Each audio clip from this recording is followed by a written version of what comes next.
For 20 years, the people of Israel lived in fear. A ruthless king named Jabin and his unstoppable commander Sisera ruled them with iron chariots and terror. No army could stop them until God raised up a woman who would change everything. This is the story of Deborah, the judge God used to break an empire.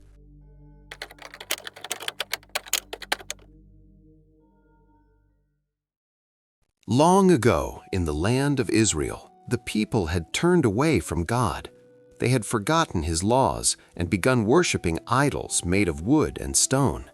Because of this, God allowed them to fall under the control of a cruel Canaanite king named Jabin, who reigned in Hazor, a fortified city in northern Israel. For 20 long years, King Jabin and his military commander Sisera, who lived in Harosheth Hagoyim, ruled over the Israelites with an iron fist. Sisera was a fearsome warrior. He commanded 900 chariots made of iron, the most advanced military technology of the time. These weren't just any chariots. They were covered in sharp iron blades that could cut down anyone who stood in their way. The Israelites had never seen such powerful weapons. They had no chariots of their own, no advanced weapons, and no organized army. They felt helpless and afraid. The people of Israel cried out to God for help. They had suffered long enough under King Jabin's oppression. They were ready to turn back to God, to obey Him and follow His ways once again. And God heard their cries. At this time, there lived a woman named Deborah. She was not like most women of her day. God had given her a special gift. She was a prophetess, which meant God spoke to her and gave her messages to share with His people. But Deborah was more than just a prophetess. She was also a judge of Israel. What does it mean to be a judge? In those days, a judge wasn't just someone who decided legal cases in a courtroom. A judge was a leader, someone who guided the people, settled their disputes, and helped them stay faithful to God. Deborah was the only female judge mentioned in the entire book of Judges, and she was respected by everyone who knew her. Every day, Deborah would sit under a large palm tree between the towns of Ramah and Bethel in the hill country of Ephraim. This tree became known as the Palm of Deborah. People would travel from all over Israel to seek her wisdom. They would come with their problems, their questions, and their conflicts, and Deborah would listen carefully and give them wise counsel based on God's law. Deborah was married to a man named Lapidoth, but the Bible doesn't tell us much about him. What we do know is that Deborah had a heart that burned with love for God and her people. She could see how much the Israelites were suffering under Sisera's cruelty, and she knew that God had a plan to set them free. One day, as Deborah sat under her palm tree, God spoke to her. He told Deborah exactly what needed to be done to defeat Sisera and his army. Immediately, Deborah sent for a man named Barak. Barak was a military leader from the tribe of Naphtali, a man known for his courage and strength. When Barak arrived at the palm of Deborah, she looked at him with eyes full of conviction and purpose. "The Lord, the God of Israel, commands you," Deborah said firmly. "Take 10,000 men from the tribes of Naphtali and Zebulun and lead them to Mount Tabor. God will lure Sisera, the commander of Jabin's army, to the Kishon River with all his chariots and troops, and there God will give him into your hands." Barak listened to Deborah's words and hesitated. He knew she spoke for God, but the thought of facing Sisera's 900 iron chariots terrified him. How could a ragtag group of Israelite soldiers possibly stand against such overwhelming military power? Barak then said to Deborah, "If you go with me, I will go, but if you don't go with me, I won't go." Deborah could have been offended by this. After all, God had chosen Barak to lead the army, not her. But Deborah understood Barak's fear. She also understood that sometimes people need to see God's presence with their own eyes. And since Deborah was God's prophetess, having her on the battlefield would remind the soldiers that God was with them. "Very well," Deborah replied. "I will go with you. But because of the way you are doing this, the honor will not be yours. The Lord will hand Sisera over to a woman." Deborah's words were both a promise and a prophecy. Barak would not receive the glory for defeating Sisera. That honor would go to a woman. Barak didn't know it yet, but God had already chosen who that woman would be. With Deborah's agreement to join him, Barak set out to gather his army. He sent messengers throughout the tribes of Naphtali and Zebulun, calling all able-bodied men to arms. The response was incredible. 10,000 men answered the call, willing to fight for their freedom, even though they knew the odds were against them. The contrast was stark. Sisera had 900 iron chariots. Israel had nothing. They weren't professional soldiers. They probably had simple weapons, swords, spears, and slings. They had no armor like Sisera's soldiers wore. They had no chariots. But they had something far more powerful. They had faith that God would fight for them. Barak led his 10,000 men up Mount Tabor, a tall hill that rose dramatically from the Jezreel Valley. From the top of Mount Tabor, they could see for miles in every direction. It was the perfect place to gather and prepare for battle. As the men set up camp, Deborah stood among them, reminding them that God was on their side. Meanwhile, word reached Sisera that the Israelites were gathering on Mount Tabor. He probably laughed when he heard the news. How foolish these Israelites were. Did they really think they could challenge his mighty army? Sisera immediately assembled his forces, all 900 iron chariots and thousands upon thousands of well-trained soldiers, and moved them to the Kishon River. The earth shook as Sisera's army moved toward the Kishon River. The sound of the chariot wheels thundering across the ground was like an approaching storm. The iron blades on the chariots gleamed in the sunlight. Any army that faced such a force would normally turn and run. But this was not a normal battle. This was God's battle. As Sisera's army positioned themselves near the Kishon River, just as God had predicted, Deborah turned to Barak with blazing confidence in her eyes. "Go," she commanded. "This is the day the Lord has given Sisera into your hands. Has not the Lord gone ahead of you?" Her words were like fire in Barak's heart. He raised his sword high and shouted to his men. 10,000 voices roared in response, and the Israelite army charged down Mount Tabor like a mighty flood. Now, the Bible tells us that God routed Sisera's army, and in Deborah's victory song, she described how the stars fought from heaven and the river Kishon swept them away.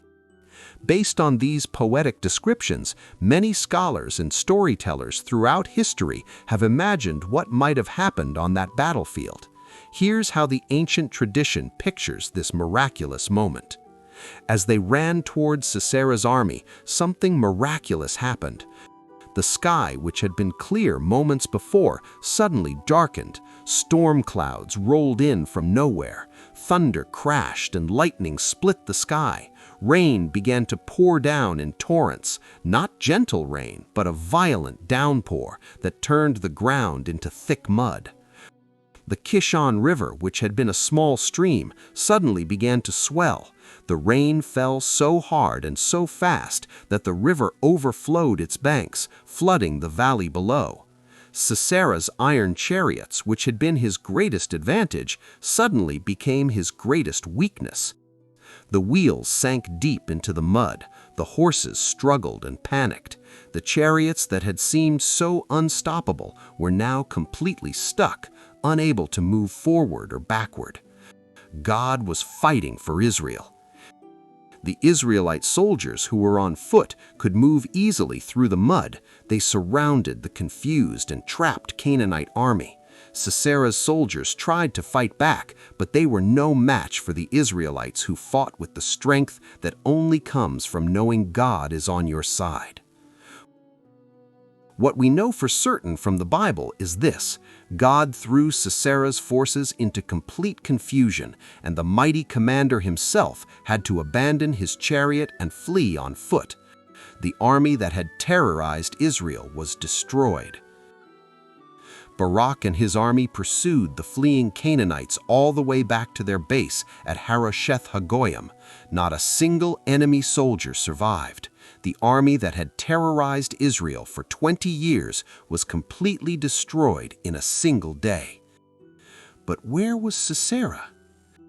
Before we find out what happened to Sisera, if you're enjoying this story of faith and courage, don't forget to hit that like button and subscribe to our channel for more amazing Bible stories. Now, let's see how God completed his victory.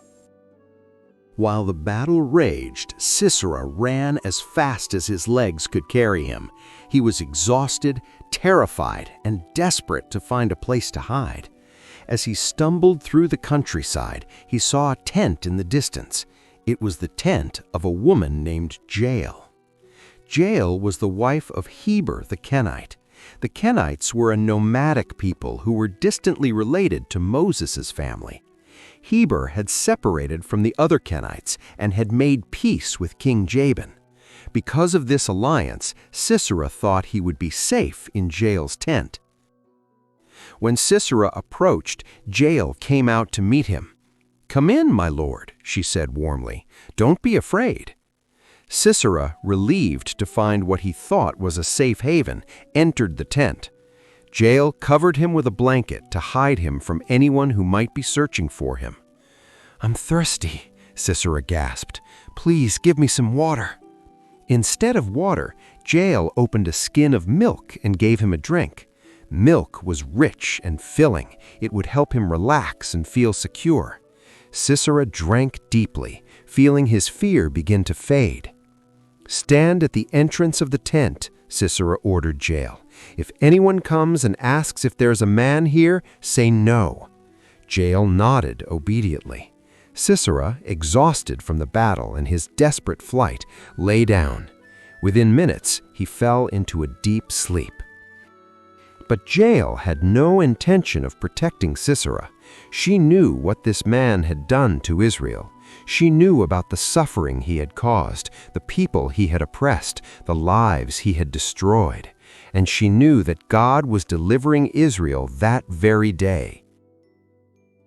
Quietly, carefully, Jael picked up a tent peg, a long, sharp stake used to secure tents to the ground, and a hammer.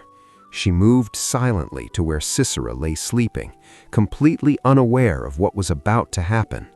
With steady hands and fierce determination, Jael drove the tent peg through Sisera's temple and into the ground beneath him. The mighty commander who had terrorized Israel with 900 iron chariots died instantly, killed by a woman with a simple tent peg.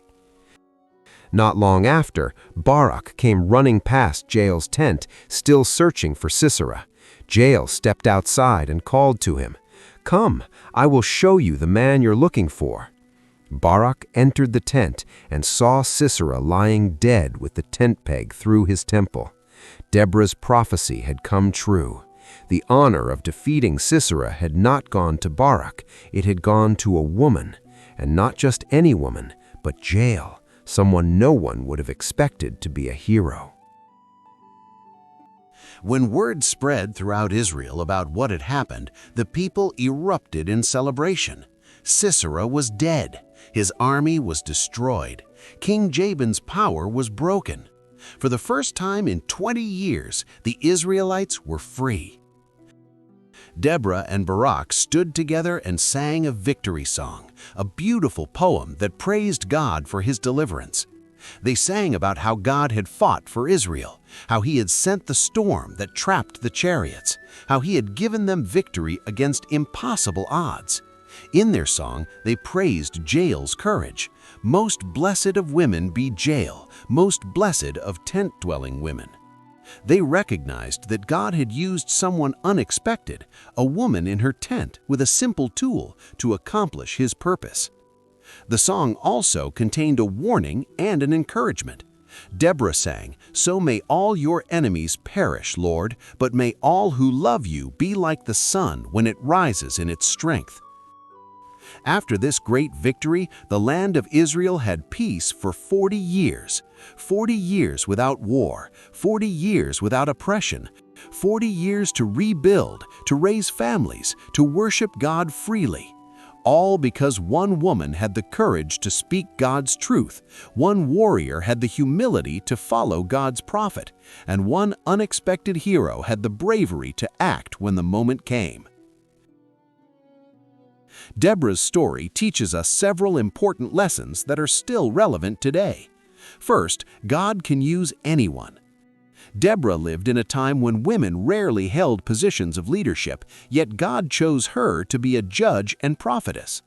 Jael was just a woman living in a tent, yet God used her to deliver the final blow against Israel's enemy. God doesn't look at our gender, our background, or our social status. He looks at our hearts. When we're willing to serve Him, He can use us in ways we never imagined. Second, faith is more powerful than fear. Barak had every reason to be afraid. His enemy had superior weapons and overwhelming numbers. But when he moved forward in faith, trusting that God would be with him, he experienced a miraculous victory. Sometimes in our own lives, we face situations that seem impossible. We may feel outmatched and overwhelmed, but if God has called us to do something, we can trust that He will provide everything we need. Finally, obedience and courage bring peace. The Israelites suffered for 20 years because they had turned away from God. But when they cried out to Him and were willing to follow His plan, even when it seemed risky, He gave them 40 years of peace. When we obey God and have the courage to follow where He leads, He brings blessing and rest into our lives. Deborah's story reminds us that God is always watching over His people. Even when times are dark and difficult, even when we feel weak and powerless, God has a plan. He raises up leaders, He provides exactly what we need, and He brings victory in ways we could never accomplish on our own. The next time you face a challenge that seems too big, remember Deborah sitting under her palm tree, speaking God's truth with confidence. Remember Barak leading an army down Mount Tabor, trusting that God had gone ahead of him. Remember Jael with her tent peg, doing what needed to be done at exactly the right moment. The same God who gave victory over Sisera still fights for those who trust Him today. Thank you so much for watching the story of Deborah, the warrior judge. If this story of faith and courage inspired you, please like, subscribe, and hit the notification bell for more amazing Bible stories.